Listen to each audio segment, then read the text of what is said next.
All ladies and gents, welcome to G Reaction, and this is What's the Brightest Thing in the Universe by the channel VSAUCE.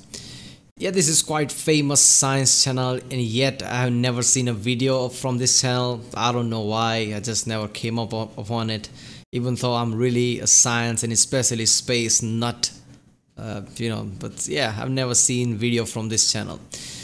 So yeah, VSAUCE, the brightest thing in the universe. I don't know what it's talking about there. Is it talking about to our perspective? Is it talking about regardless of perspective, what is the most illuminating thing in the universe? I don't know. We'll see in the video, I guess. And alright people, if you like my reaction, don't forget to like and subscribe so I know which type of video to react to more. Comment down if you want to react to something else. Check out the description for the playlist I've created for all of my videos. If you haven't seen the reaction to it, check the end card for something maybe you'll like. Maybe YouTube's algorithm will know what would you like in, best for you type of thing. I don't know. So yeah, let's watch this video. Hey, VSAUCE, Michael here. This symbol, commonly called a yin-yang symbol, is a taijitsu, meaning diagram of the supreme ultimate. The principle of yin and yang, opposites existing in harmony, is associated with ancient Chinese philosophy, but the very first use of the iconography, the classic symbol, actually comes from a shield pattern used by the ancient Romans 700 years before its first. Yeah, most things comes from Romans, let's be honest. They're the Chad people of our entire historical time. Okay, why is he talking about this? I thought this was about universe. Why is he talking about this, symbol and things? I don't know. First known use in China. A connection between the two has yet to be found. Regardless of who came up with it first, the symbol was a bright idea. But what's the brightest object in the entire universe? Well, apparent magnitude, commonly used when stargazing, refers to how bright an object appears to us, say when looking up from Earth. It depends on Earth-centric factors like... So he's talking about from perspective. And then obviously the moon, if we exclude the sun, obviously. Otherwise, for obvious reason, the sun. So yeah, the brightest thing is the sun. After that comes the moon. Moon is hated by lots of astronomers, obviously, because that screws up there all the readings of the stars and galaxies. If you're up to astronomers, they would make sure that there is no moon. So they could, measure things better. Moon causes a lot of issue to all the astronomical readings. All the satellites and things, they always have to calibrate when there is moon, full moon up. So yeah, let's watch this video. How close the object is to our planet. Magnitudes are logarithmic and arranged like golf, where a smaller number means a greater brightness. What? I'm pretty sure this is not completely linear, the scale. I mean, minus 10 magnitude and minus 20 magnitude is not just double minus 10 magnitude. It must be increasing every single time it goes lower. So minus 15 could be much brighter than minus 10, and not just half more. Because I know for a fact that when there is an eclipse out, sun is entirely covered and only you can see the ring around it. That ring has more light coming to you than the full moon, much more. So moon cannot be about half as bright as sun. It must be extremely less bright. Sun must be hundreds of thousands of times more brighter than moon. So as it goes more minus, it must be increasing, I guess. But today, I'm looking for absolute magnitude, a measure of how bright things all over the universe, near and far, would be if we looked at them from the same distance. Absolute magnitude will guide us to the most blinding light in the universe, irrespective of it looking faint to us here on Earth just because it's far away. The difference is significant. A 100-watt light bulb placed closer than 8 centimeters, about 3 inches from your eye, will appear brighter than the sun in the sky. But that's not fair. 100 watts, I think you'll be blinded by then, but okay. So yeah, he's removing the perspective aspect of it. Just something is brighter regardless of where you're saying, just luminosity of it. I would like to think, I'm not sure of this, but I'm pretty sure it's quasars, the center of the galaxies, supermassive black hole, you know, covered with massive chunks of gas and a crescent disk. That is the brightest thing, I'm pretty sure, in the entire universe. Because if you see from extremely far away and only you can see galaxies everywhere, entire galaxies, what is the brightest thing that catches your eye? Centers of the galaxies. And I'm pretty sure quasars are the brightest thing that is. But I don't know, maybe I'll be surprised. Let's watch it. If you could see the sun and the bulb from the same distance, the sun would be a septillion times brighter. That's bright. But the sun shines punily compared to the rest of the cosmos. If you could line the sun up with everything else out there, giving every star and cosmological phenomenon a fair chance, the sun's absolute magnitude would be 4.8. Not bad, but check out R136A1.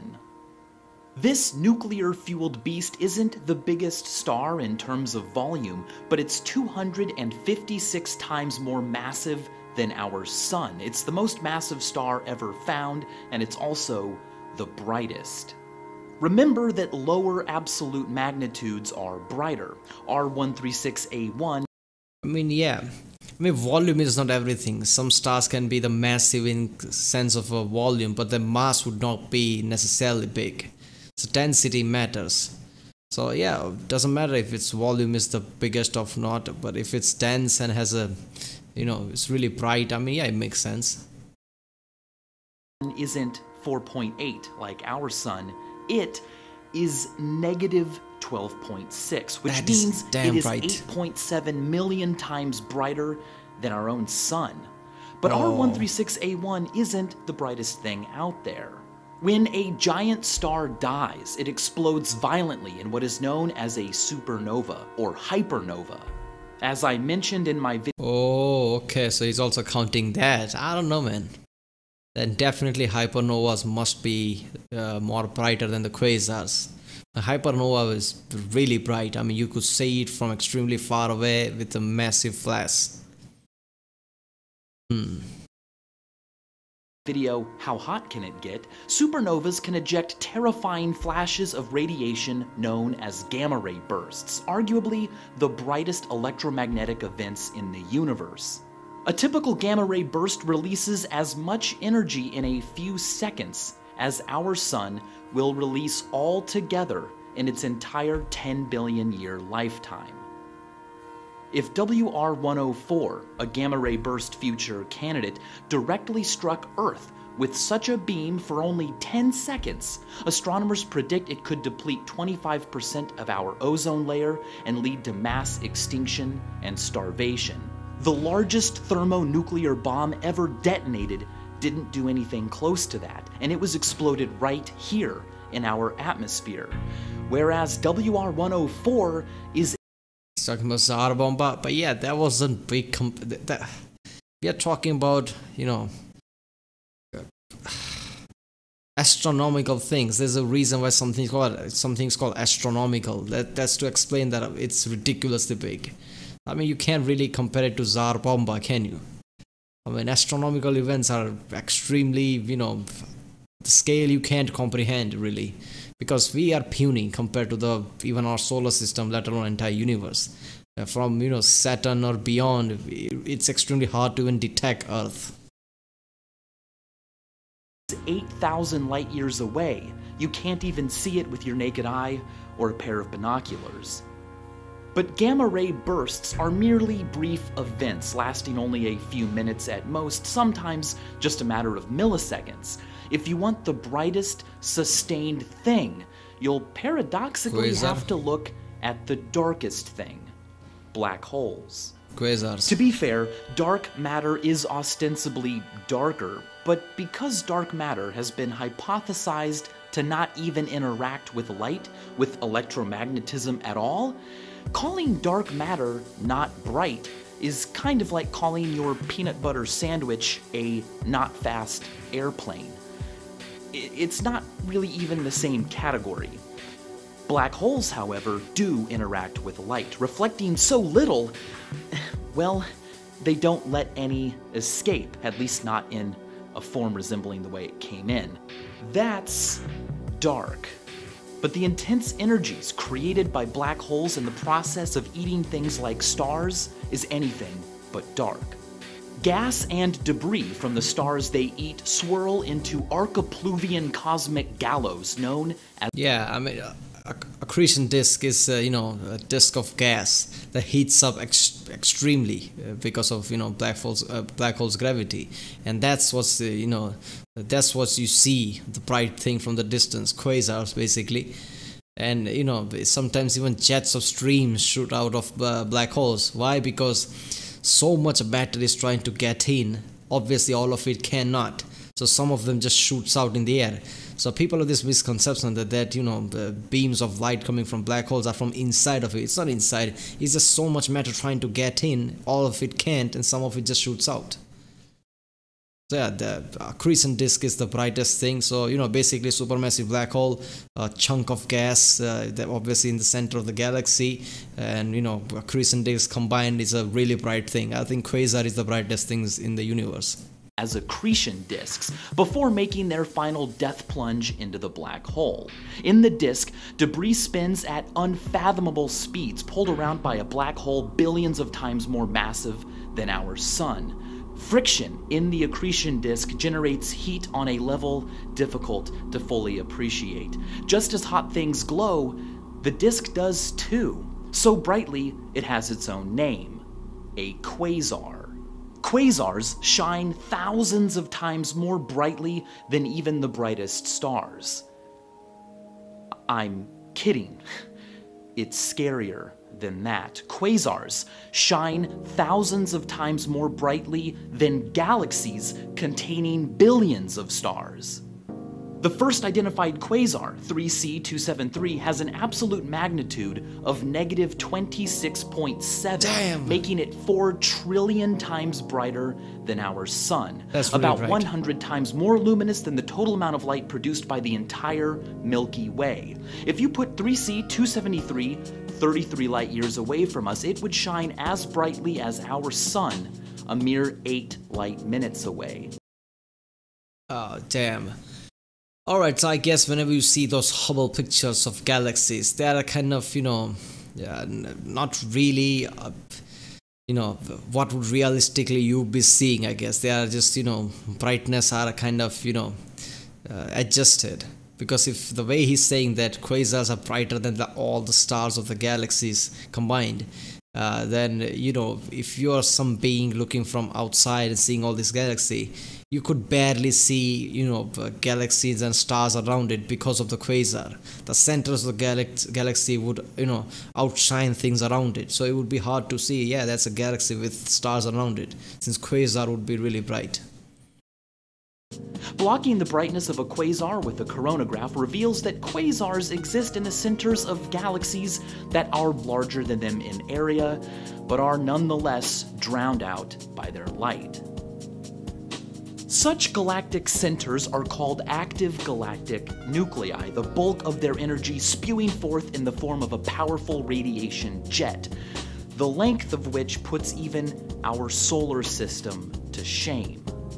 The visible part of the jet in this photograph, for instance, is so long it could stretch from the Sun to Pluto and back 1.5 million times. Now, specifically, if a large portion of this ejected energy heads toward Earth, it's responsible for what we call a quasar. But if Earth is right in the active galactic nucleus's sights, it's got a scarier name: a blazar.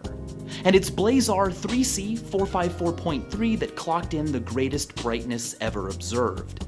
At historically high levels of activity, it registered an absolute magnitude of negative 31.4. Oh my god. To put the brightness of quasars in yet another perspective, take a look at the 100,000th picture snapped by the Hubble telescope.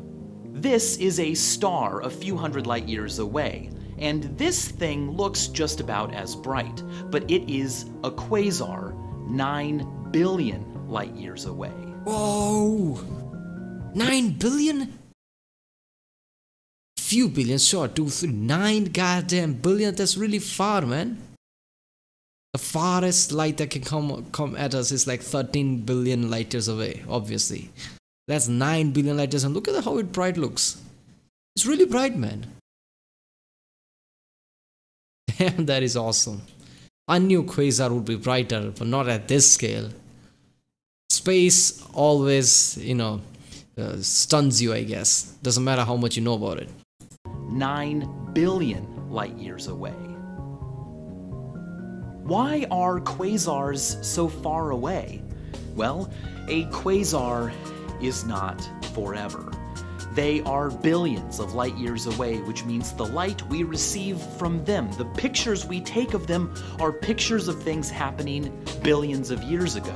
They represent a phenomenon more common early in the universe's history, when monster black holes hadn't eaten all the stars around them to fuel their accretion disks, and before those holes became too fat to be active. Neil deGrasse Tyson points out that in order to remain a quasar producer, a black hole must consume about 10 stars a year. Many consume more than 1,000 stars a year, 600 Earths worth of matter every single minute. The more stars a black hole consumes, the larger its event horizon becomes, until eventually it no longer shreds stars apart to fuel an accretion disk. Instead, it just swallows them whole in one dimmer but still terrifying gulp. Quasars are some of the most ancient things in our universe. If you could teleport instantaneously to one right now, faster than light, it would most likely no longer be burning. What we see are just their ghosts, light that left when they were active, that traveled longer than they could live. But quasars can still be born. They can even be born right here, in fact. In my video, What Will We Miss?, I pointed out that the Andromeda Galaxy is headed our way. In 3 to 5 billion years, it will collide with our own galaxy, the Milky Way, and the collision could rearrange stars near the galaxy's central black holes to be consumed, reigniting a quasar right here in our galactic backyard. Funny enough, right now, very few of us even see Andromeda, even though all you need is your unaided eye. Light from our cities drowns out the night sky like a quasar drowns out its host galaxy. Artist Thierry Cohen mocked up what big cities would look like if all their lights were off and the sky above them could be seen fully. New York, Hong Kong, Shanghai, Tokyo, Los Angeles. It's beautiful. Talking about pretty, goddamn, look at how awesome it looks. So if a massive blackout happens for some reason, like some massive solar flares or something, which would be devastating, obviously, would screw up world's economy.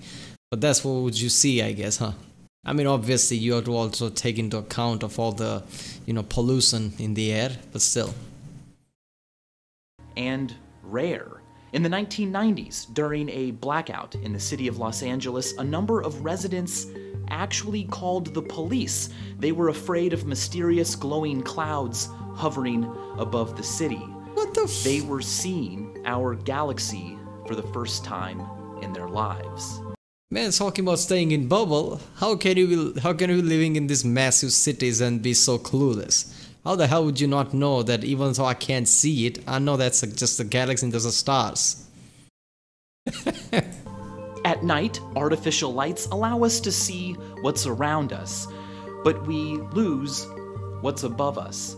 The brightest places have the darkest, emptiest skies. There's yin and yang again. A Taijitu has actually been lurking in this video the entire time. The brightest things in the universe, quasars, are caused by the darkest things in the universe, black holes. The process that unshackles the most light is caused by the thing that best imprisons it. And as always, thanks for watching.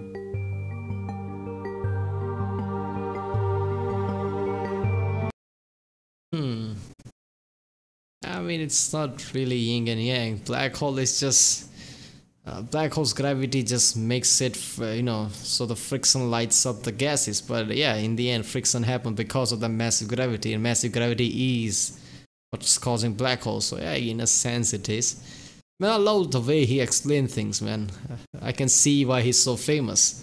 I loved his, passion why he was explaining things. He wasn't just somebody just standing there. He loved what he was doing. I like that. Damn, that is awesome, isn't it? I knew lots of these things, obviously. But, the scale of brightness the quasars have, oh my god, I had no idea about that. It's really damn bright. Alright people, if you like my reaction, don't forget to like and subscribe. Check out my other reactions in the description, I guess in the end cards, and I'll see you next time.